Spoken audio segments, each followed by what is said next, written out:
Shabbat Shalom. This week's Torah reading is Va'era, and it is the second reading in the book of Exodus. And we are in a very, very exciting time here because Moses is confronting Pharaoh. We are now on the eve of the 10 plagues and some other very miraculous things, which I'm sure you are all acquainted with. What I want to talk about is a continuation of what I said last week. Things that are never spoken about in the synagogue or in churches or in Bible groups, things that need to be spoken about. And last week, I was talking about a story, a piece of history that Josephus writes about, that Moses actually was a general in Pharaoh's army who went to war in the deep heart of Africa, fighting a kingdom that had overrun Egypt, and Egypt was helpless, and the only man who would stand up to the Ethiopians or Sudanese, whoever they might have been, the Cushites, was Moses. And Pharaoh gave him an army, and he routed these Africans, and then he marries the daughter of the king of this African country. And later in the Torah reading cycle, when we hear about Miriam, the sister of Moses, speaking badly about the Cushite wife, this Cushite wife was the bride that Moses received after this war in Africa. And not to be confused with his wife who came later, the daughter of Jethro, Zipporah. Moses had two wives. He had the Cushite wife from Africa, and he had his cousin, Zipporah. And we spoke about this last week also, that indeed Jethro was a distant cousin, fourth generation removed from Moses. And even to this day, it is a tradition in the Middle East that cousins marry cousins. And because Jethro, the high priest of Midian, okay, who is Midian? Midian was the half-brother of Isaac. Isaac had many, many half-brothers. His older half-brother, as you all remember, is Ishmael from Hagar. And then after the death of Sarah, Moses marries Keturah. Also, please, not to be confused with Hagar. There are some in rabbinic circles who say that Hagar and Keturah are one and the same. They definitely were not, because Moses never married Hagar, but he did marry Keturah. And Keturah was actually the third woman in Moses' life, in Abraham's life, excuse me. And one of her sons was Midian. So if you count down 3, 4, 5 generations, we reach the town of Midian, named after the half-brother of Isaac. What do we know about Midian? Midian is also known by the name of Yathrib in Arabic. Yathrib is Jethro. The town was named after Jethro. He was the high priest.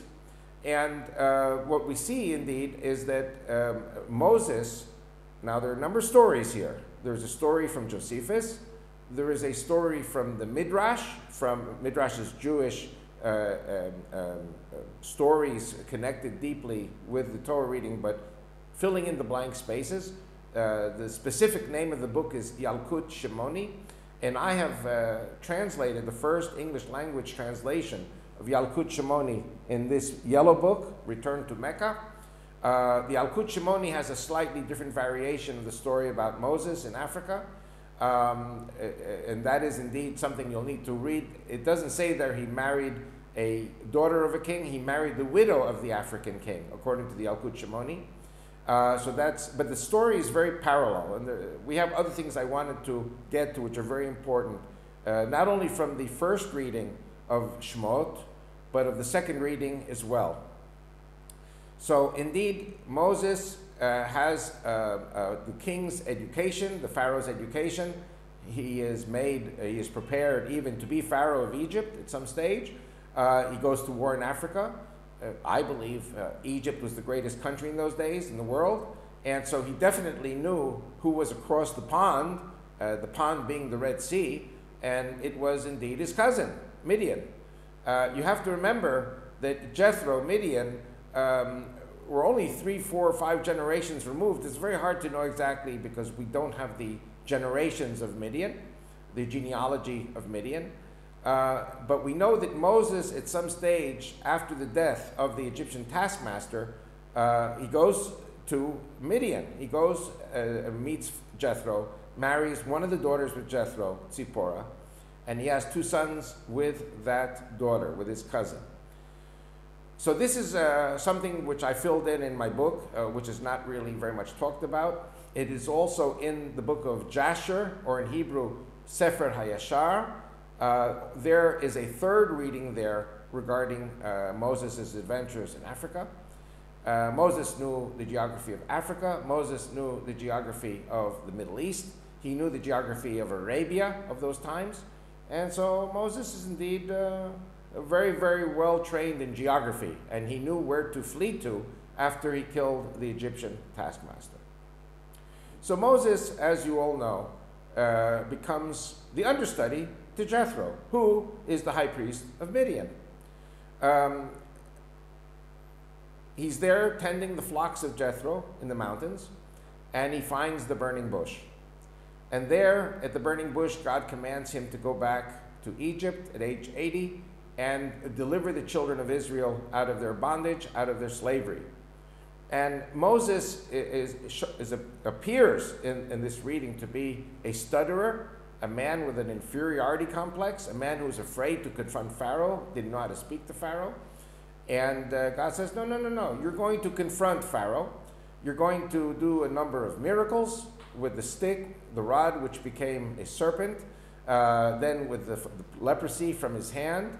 And God says to Moses, you show these to Pharaoh and his advisors, and you'll see that they will believe in me. And if they don't believe, then we will see the 10 plagues. And so Moses goes. And what's interesting from last week's reading, I'm going to link up to this week's reading now, is that Moses says to Pharaoh 6 times, let my people go. But the first time is different than the other 5 times. The first time, in the first weekly reading of Shemot, of Exodus, in the first reading, he says in Hebrew, Shlachet ami, let my people go, sheyahogu li bamidbar. Now, the King James Version, which is the version accepted by the Jewish synagogues and by the Jewish rabbis in English, says, let my people go so that they may celebrate the Lord in the desert. Now, it's true, the word Chag means holiday or celebration. But there's another meaning too. The literal word in Hebrew, Yahogu, means that they should go around in circles in the desert.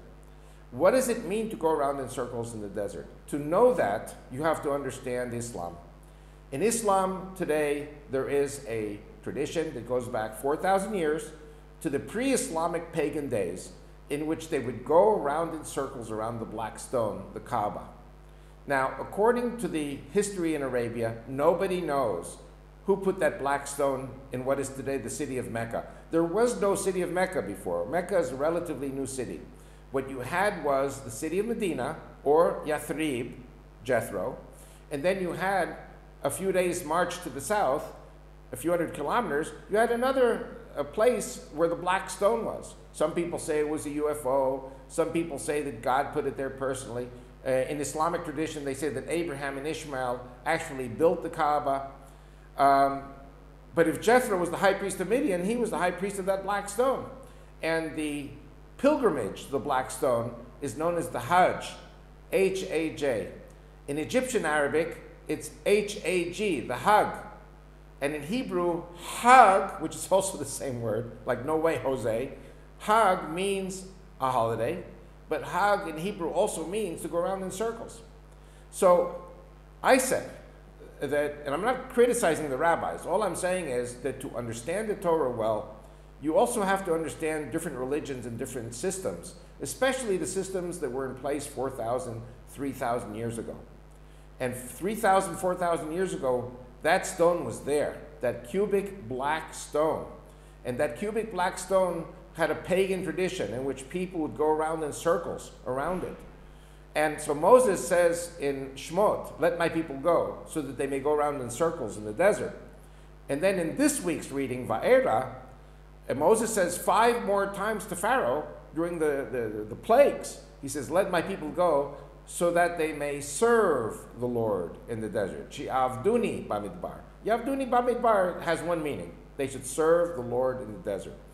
But the first mention, which was in last week's reading, Sheyahoguli, means to go around in circles. I contend that the word Chag in Hebrew is the same word as Hajj and the same word as Hag in Egyptian Arabic.